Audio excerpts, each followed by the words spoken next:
Imagine the year is 1968 and you're an 18-year-old male. The Vietnam War is still being fought and the draft is still in effect in the United States. This was the case for my daddy.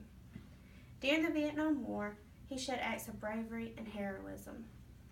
He was drafted into the Army in August of 1968. He did not burn his draft card or go to Canada like many other men did.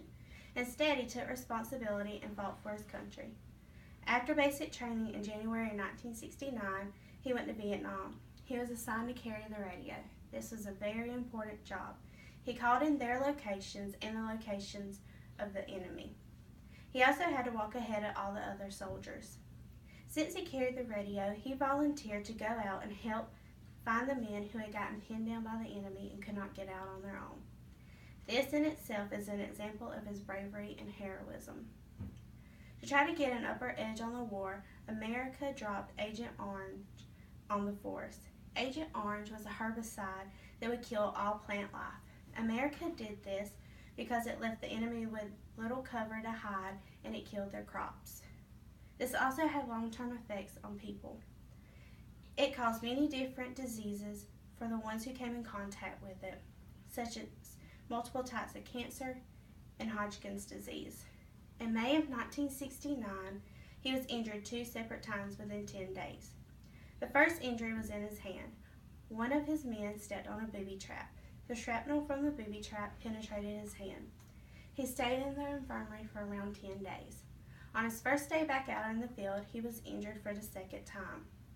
One of his men stepped on a booby trap this time as well. A part of the booby trap hit him in the ankle and threw him up in the air. He suffered from a severely broken ankle. He was taken to Okinawa to have surgery performed on his ankle.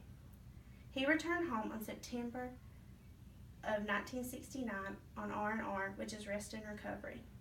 At this point, he was still limping. My daddy took advantage of the time he had while on R&R. On October 10, 1969, he married my mama. He returned to Korea in November of 1969 to finish out his obligation to serve. In Korea, he obtained a desk job. He was discharged in March of 1970. For his heroism for helping the men get out safely, he was awarded many medals.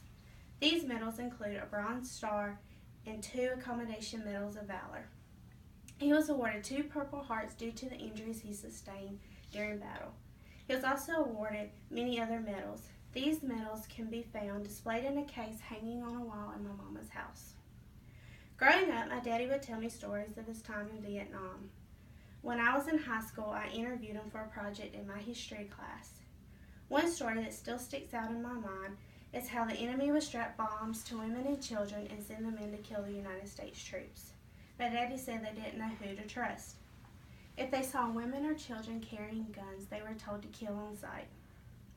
So many men came back from the war with PTSD, which is post-traumatic stress disorder.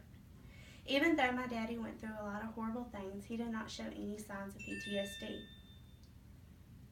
He was able to talk to you about the war. He also loved war movies and TV shows.